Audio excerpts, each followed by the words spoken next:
up in Aleppo, Syria, Aram Tzova. I remember how difficult it was for a Jewish boy to live in Aleppo. They burnt our synagogues, our Sefrei Torah. They would beat us on the way to the yeshiva. And I remember fondly how we got the strength to continue.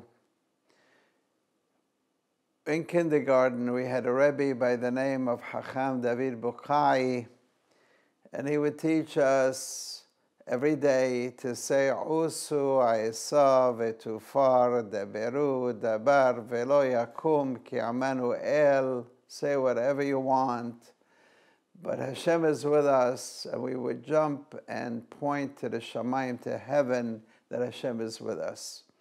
That's been the strength of Klal Yisrael throughout the generation. Shebechol dor v'ador omdim alenu lechalotenu v'akadosh baruch hu matzilenu miyadam. There is a story that I saw in the Sefer Mayana Moed about the leader of the Syrian community in Argentina, Buenos Aires. I visited him there in Argentina, Mr. Shaul Sutton, a very prominent man who was niftar, who passed away recently at the age of almost 100, Mr. Shaul Sutton. In the year 1980, Chav Zayin Shvat, his son was kidnapped, his son Yisrael, and they called the great Rabbi Israel Abu Hasira, the Baba Sali, and they said that his son was kidnapped, and they didn't hear from the kidnappers. And the Baba Sali put his head down and thought about it for a minute, and he said, the boy is going to be freed without any ransom. That was Chav Zayin Shvat. Days passed and weeks passed, and the entire month of Adar passed, and they didn't hear from the kidnappers anything. They were very worried. Mr. Sitton flew to Israel to go to be mitpalel in the Kotel and to see the Tzaddikim, and he went to the Baba Sali. This was on the 6th of Nisan, and the Baba Sali says in Shulchan Aruch that Shabbat HaGadol is called the Great Shabbat because of the miracles that happened on it. He says the Shulchan Aruch is not a history book, but the Shulchan Aruch is telling us that miracles happen today also. And the Tzaddik repeated, the boy is going to be freed without any ransom. So Mr. Sitton flew back to Argentina, to Buenos Aires, encouraged. And more days passed, and finally, on Friday, the 12th of Nisan, Erev Shabbat HaGadol, the phone rang in the home of Shaul Sitton. It was the kidnappers on the phone, and they said that we have the boy, and we want $1 million in cash.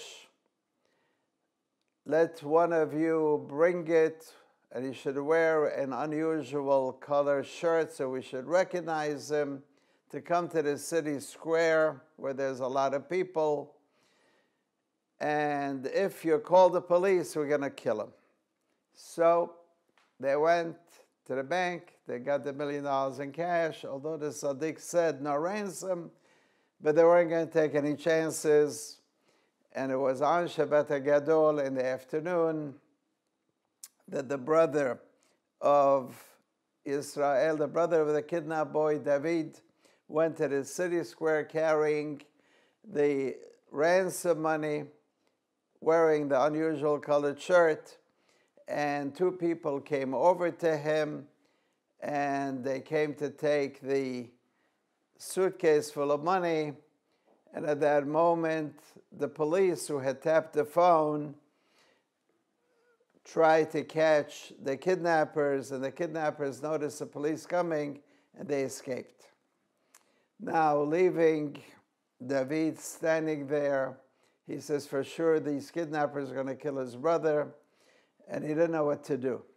He stood there in the sun. Meanwhile, one of the kidnappers escaped, and the other one went into a bathroom to change his clothing so he shouldn't be recognized, and boarded a bus. But a policeman noticed that he was putting his shirt in when he boarded the bus. Policeman stopped the bus, took the kidnapper off. For an hour and a half, they interrogated him in a very tough way. And now David is waiting and waiting, and he went to the police station to see what happened, and he goes there and he meets his brother Israel there. The police interrogated the kidnapper, and he let in where the enemies are, the kidnappers are, and he was freed. Israel was freed on Shabbat HaGadol without any ransom. And I spoke to the family about this. They went to the Beit HaKnesset, to the synagogue, where the Rabbi Shehebar, was giving the Rashat Shabbat HaGadol. He was freed on Shabbat HaGadol. So it's Bechol Dor Vador Omdim Anenu Lachalotenu. We've seen Nisim. We're coming to Pesach. We just went through Purim, where there's miracles, and it's Bayamim Ahem Bazman Hazeh. It's not just something that happened then, but Nisim happen all the time. We have to believe it, and we have to count on it. Shebechol Dor Vador Omdim Alenu Lechalotenu. We're saying that Tefillah Nesecha Shebechol Yom Amenu. But very important for the Nisim to happen is for us to believe that Hashem is with us, He cares about us, He loves us, and that He will give us the Nisim that we're looking for. First Prime Minister of Israel says, the one who doesn't believe in miracles is not practical. The Gemara tells a story about Haman HaRasha, who came and he went to the king and he wanted to hang Mordechai, and instead the king told him that he should go and get the Susa Melech, Susa Sherachav Alav Melech, the horse that the king rode on, and to give it to Mordechai HaYehudi. And the Gemara says, the Gemara Megillah Daf Tet Zayin, that Haman went to see Mordechai.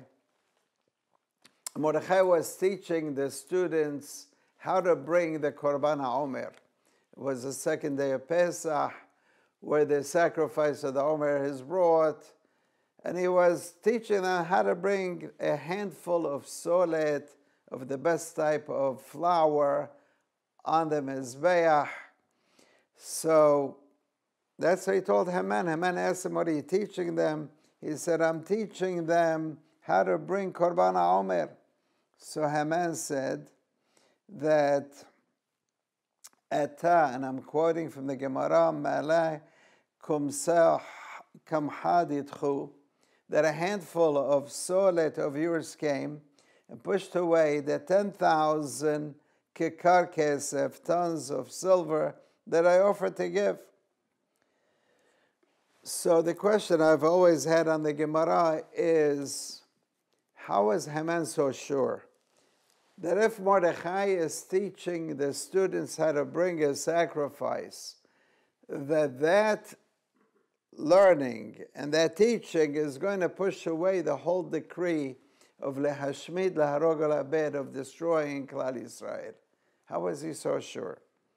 And I think that what it means is Haman was amazed at the positive attitude of the Jewish people. Here there was a decree to destroy all the Jewish people in 127 countries. And what were the Jewish people doing? They were not coming pleading with him. They were not begging him. They were not apologizing to him. What were they doing? They were learning how to bring sacrifices in the Beit HaMikdash. But the Beit HaMikdash has already been down almost 70 years, was destroyed. And not only that, but all of them were supposed to be wiped out by the next Purim, some 11 months later. And instead of them crying and begging and pleading with him, they were learning how to bring korbanot in the Beit HaMikdash. He saw the power of betachon, of positive thinking of the Jewish people.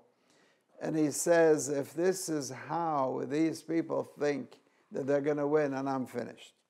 The Gemara goes on, and it's a story in life. When one counts on Hashem, he sees miracles, and he sees great things. The Gemara goes on that Esther heard that Haman was going to take Mordechai, and Mordechai wanted to bathe and to take a haircut. And she closed down all the barbershops and all the bathhouses. So this way, Haman had to give a haircut to Mordechai and to be his bath boy. And the question I've always had, who would want to take a haircut from Haman? Especially the same day that he made a gallows for Mordechai to hang on it. Who would want Haman standing on top of his head with a scissor on top of his head? And I think the message is that just like the Jewish people had the positive thinking that they were not going to die, and that the Beit HaMikdash is going to be built, and they're going to bring korbanot on it, they wanted to make sure that Haman was the opposite, that Haman should not look at himself like he's a prime minister, not somebody with confidence, but the opposite, of not to have the positive self-image. And therefore, she wanted to convince him, you're not a prime minister, you're a bath boy, and you are a barber. And that's what happened. And that's what happened. And after this happened, his daughter died, and his wife told him, now fall to pull, you're going to fall. And when it came time when he sat with the king at the feast, he couldn't open his mouth because he had such a powerful negative self-image. And this is a story that we always have to know and understand how important it is to have that self-confidence and that closeness to Hashem. As we come to the holiday of Pesach, the holiday of Nisim, the holiday of miracles, where Hashem with the Shekhinah comes to our house, when tefillot are accepted. And it's so important that we use our time and our mind to talk to Hashem, to be mitpalel to Him. It says on Moshe Rabbeinu, when he introduced himself to the Jewish people, he said to Hashem, he says, if the Jewish people are going to say to me, ve'amru li ma shemo, I'm going to go to them and tell them I came here to redeem you. And they're going to ask me, what is Hashem's name? And the Ramban says that the Pasuk Hazeh, the Ramban Ahmani, says that this Pasuk says, Parisheni, explain me. What does it mean? What does it mean they're going to say, V'amru li ma shemo? And the Ramban says that Moshe Rabbeinu wanted from Hashem a proof, מה שמו שיגיד לו השם שיורה הוראה שלמה על המציאות ועל ההשגחה. He wanted a complete proof of Hashem that shows that Hashem exists and that He watches them. And the Ramban says, this is in chapter 3, Pasuk 13 of Shemot, the Ramban says, אין להם צורך לראיה אחרת. They don't need any proof, Hashem says, that I'm going to be with them. That what? Let them be mitpalel. Bechol sarotam yikrauni ve'anem. Let them pray and I will answer them. Vehi hareaya gedola sheyesh Elohim beYisrael kerubim Elohenu bechol korenu elav. The biggest proof that Hashem is with us is be mitpalel. Be mitpalel, daven, pray. And Hashem will answer you. Hashem will answer you. The Ramban says that's what Moshe Rabbeinu's introduction to the Jewish people was. Eheyeh asher eheyeh. Believe that Hashem is with you and He will be with you. And this is really the first introduction of Moshe to Bnei Israel, and also the last day of his life. 40 years later, Moshe Rabbeinu says, Ashrecha Yisrael, mi chamocha, amno sha'ab Hashem, magen ha'ezrecha. Moshe Rabbeinu said to Israel, lucky you are. Rashi says, Kol shelachem, everything is yours.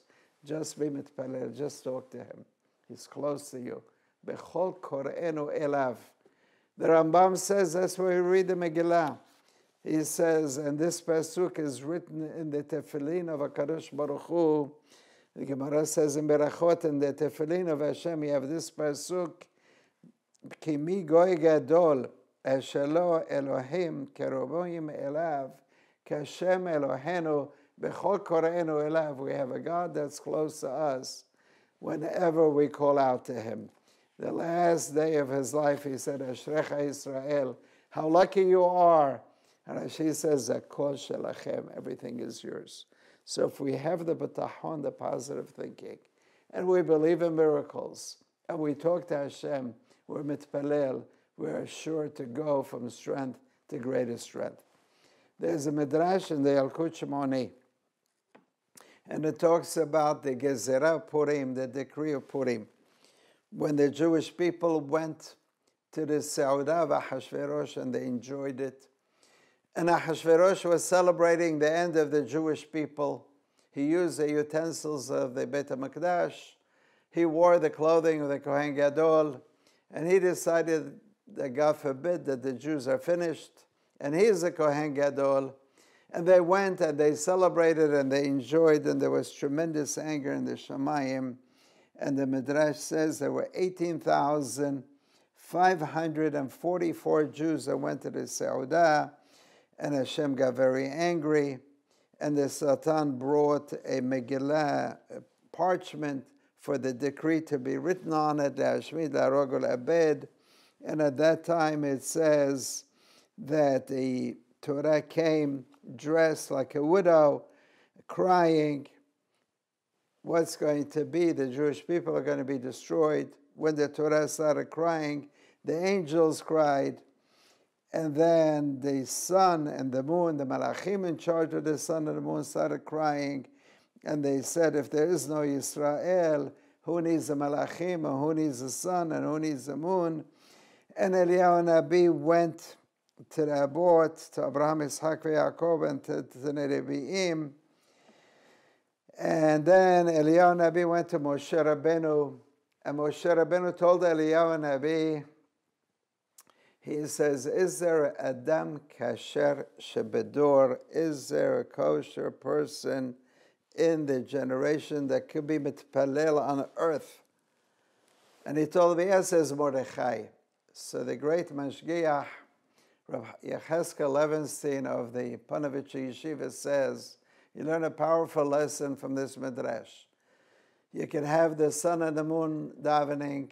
You can have the Melachim crying, the Torah wearing sackcloths, Abraham, Yitzchak, Yaakov. All that doesn't work unless you have a person, a human being on earth saying tefillot. This is the power of tefillah. Be'ezrat Hashem, we should use the power that we have, a kol Yaakov. We should connect to Hashem, and when we do, we will see miracles. I want to conclude with a little story that happened to me. I had a woman who came to me who had to support a family. She was separated from her husband, and she said people told her that she could either go into life insurance or real estate. And she wasn't sure what to do. She was asking me my advice. I was the rabbi of the congregation. And I said to her, I'm not sure. I don't know too much about real estate. I don't know too much about life insurance. But I know that Hashem loves you, and He loves each of us. And He cares for each of us. And therefore, talk to Him and He will guide you. It's not just tefillah. You can talk to Him. He speaks English. And don't do it just at a time of Amidah, of Shemona Esrei. Do it any time. Just keep talking to Him. A little while later, she calls me up and she says to me, I was answered. God answered me. I said, Debbie, that's her real name. Tell me what happened. She says, I was driving on Ocean Parkway in Brooklyn, and I was talking to Hashem, and I said, I need to support, I have 3 children, and I need to know what to do, a real estate or life insurance. You didn't create me, I'm not very smart. I don't want a garbled message. Give me a direct answer. Real estate or life insurance. So she said to me, I got my answer on Ocean Parkway. I said, Debbie, tell me exactly what happened. She says, a white van changed lanes in front of me, and the answer was on the license plate, life insurance. She got a direct message, a direct answer from the Shamayim, from heaven, on Ocean Parkway. And she told me, she said to Hashem, until now, I was not keeping Shabbat. From now on, I will. And Hashem loves each of us, no matter where we are. We are His children. Rabbi Meir Baal HaNes says, we all go to his grave in Tveria, Ben kach u ben kach kruim banim, we're Hashem's children no matter what. When Moshe Rabbeinu introduced himself to Hashem, when Hashem introduced himself to Moshe Rabbeinu, it says that he said to Hashem, Vehem lo ya'aminu li, they're not going to believe me. Hashem says, you say my children are not going to believe you? Put your hand behekecha. He took it out and the hand became etzorat kashalek, became full of leprosy, full of sarat. Because when you speak Lashon Hara, you get sarat. You're speaking about my children. And I saw in the Sefer Yana Emunah, Moshe Rabbeinu was the greatest human being that ever lived. V'techaserehu me'at me'elohim. Moshe Rabbeinu was called the Malach, ve'yishlach Malach ve'yotzeinu me'Mitzrayim. But if the Malach speaks about the Jewish people, and the Jewish people in Egypt were of the Avodah Zarah, they were on the 49th level of Tum'ah. The greatest speaks about the worst. Hashem says, my children, you don't talk bad about them. Not only that, but when he went and introduced himself to Bnei Yisrael, he told them, show them that I gave you Sarat. Show them how much I love them. So no matter how far a person is, Hashem is there. Hashem is with him. They say that they asked Abe Lincoln, during the Civil War, the President of the United States, Rabbi Abraham alav shalom, Abe Lincoln, they asked him, who is God with the North or with the South, when they had the Civil War? And Abe Lincoln said correctly, it's not a question if he's with us. He's always with us. Pasuk says, Hashem tzavachot amanu. Are we with him? If we always remember how much he loves us. And I remember my childhood in Syria, how we survived. And how Hashem made a miracle for Mr. Sitton without any ransom on Shabbat Gadol. And we say every day on the Secha Shebachor Amanu how Hashem saved us from Paro, from Haman.